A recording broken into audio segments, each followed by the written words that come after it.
Ladies and gentlemen, today Dr. Freddy Matiang'i and the other people from the opposition, together with Rigathi Gachagua, met. They had a meeting and they discussed.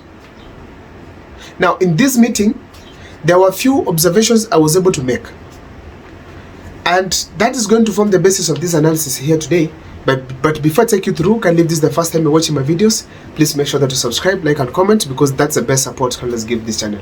Let me give you a second or two to subscribe before I proceed. Thank you so much for subscribing. Now, what was really happening first, before I take you through on my observation, in this kind of a meeting, the first thing was to welcome Dr. Freddy Matiang'i into the team. I feel they're not doing things right somewhere, but I don't know where. Though I have a feeling something's not right. But the fact is, welcoming Matiang'i was one of the things, and of course, Mythical Inturi. And that was okay. Dr. Freddy Matiang'i has been outside the country, and welcoming him to this team, it was important to familiarize themselves and at least even give themselves some way forward, because planning for President William Ruto is not easy. It's not easy. So, ladies and gentlemen, that's one of the things I noticed they could be probably discussing in that meeting. Secondly, they could also be discussing the issues of secrecy. The fact remains that there's a lot of betrayal in Rigathi Gachagua's team. Someone like Morana Kebaso, I really doubt whether he was a genuine guy there. Secondly, people like Onyonka. Thirdly, it's good to have principles. Fourth, even there's a lot of doubt amongst themselves. I don't want to mention names, but the fact is they have to discuss their way forward. As each and every person goes home to plan on his way to campaign, the fact is they'll also have to sit down and have a plan on how they're going to sort out their issues of secrecy. Because the fact is, William Ruto is so much depending on molds from that team. Rigathi Gachagua said leaders from Central Kenya literally could spy on him. They agree on something, they go and tell President William Ruto. And as a result, that's how they developed animosity between them. And as a result, Rigathi Gachagua was impeached, which was very wrong. So the fact remains that secrecy is a top priority, especially for Rigathi Gachagua. So as they sit down, those are some of the things they want to discuss. However, what are some of the observations as well I was able to make from this kind of a meeting? Number one is the fact that the Kalonzo Musyoka was the central man. He was seated at the center of the table as the others were seated on sides. That sitting arrangement, it is not by coincidence. It's a sign of the person in charge. That means there's likely Kalonzo Musyoka is going to be the presidential candidate come 2027. Or is going to be the leader telling people what to do. And they're probably going to announce the presidential candidate if it is not him. If it's not him. But the way things are, he might be the presidential candidate from this team. Seated centrally, leading, chairing the conversation or the meeting at large. And considering his experience in politics, that could be one of the factors that are attributed to him sitting at that central seat. Matiang'i was just as the far end. Secondly, there's also a possibility that it's because of the Gema issue where the Kamba and the Kikuyus and Merus, or maybe Mount Kenya and Kamba, have become one thing.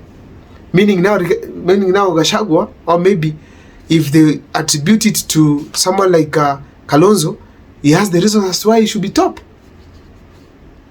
Thirdly, I saw the effect of Uhuru Kenyatta. Probably Kalonzo Musyoka is the favorite. And as we speak, there's a likelihood that Kalonzo Musyoka is being there as an instruction or guidance from Uhuru Kenyatta that let him chair this team. Let him chair this team. Also, the fact that some Azimio members left, Kalonzo Musyoka could be the de facto chairperson who could probably chair in the opposition. So therefore, as a result of those factors, I feel Kalonzo Musyoka sat at the central seat. Next thing that I observed there is the regional inclusion. Matiang'i is covering Nyanza and Gusii, to be specific.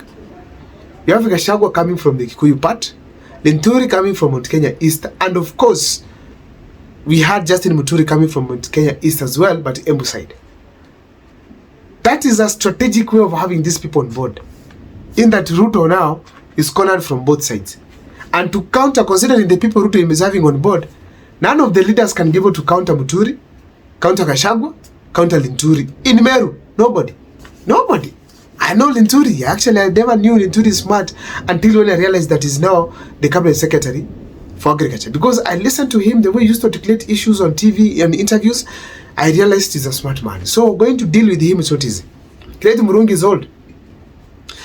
Perhaps if Peter Munya comes on board, it is done because it just requires Linturi to endorse Peter Munya.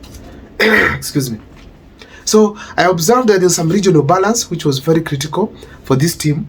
But I also noticed there are regions that are missing. The Maasais, I did not see the top leader from there. Coast region, there was no one from there. Kalenjin land, I didn't see anyone on board. But I know as we move forward, there are people going to come on board step by step. Also in Luo Nyanza, there's no leader yet to come on board.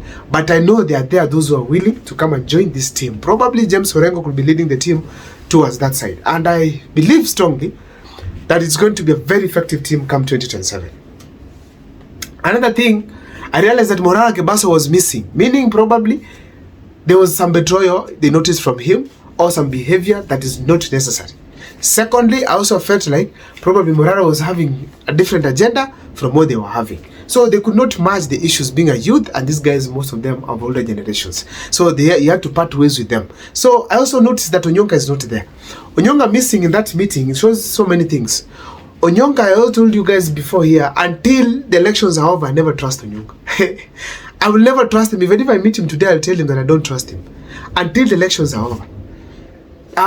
He has mixed languages, mixed statements whenever he's talking. When he comes here to Kisii, he has a way he speaks. When he goes to other regions, there's a way he speaks. When he's at the Senate, there's a way he speaks. Right now, he's at where he wanted to be. So therefore, to trust him is not easy on my side, but I believe he was there, he missed there, because probably Matiang'I was present. But it could also be, it's because he did not qualify to be there.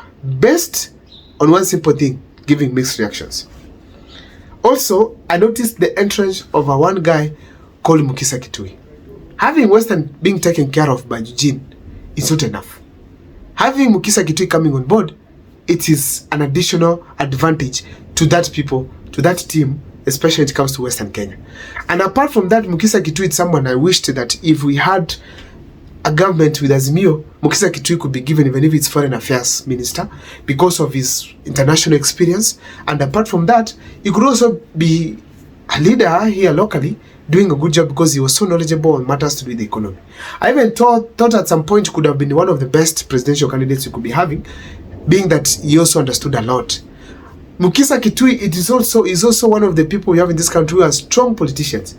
Before he joined the UN, I believe strongly that he was a very strong politician locally, and there's nobody who was an orator more than him during his time. Oh God, he was so good.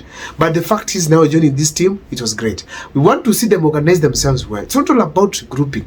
Right now, the fact means that the power to take William Ruto home is with the youths. And once the youths are taken care of, Ruto knows he's going home. I don't know what's your take. Please let me know in the comment section what you think. Thank you so much for watching. My name is Abel Mukwa.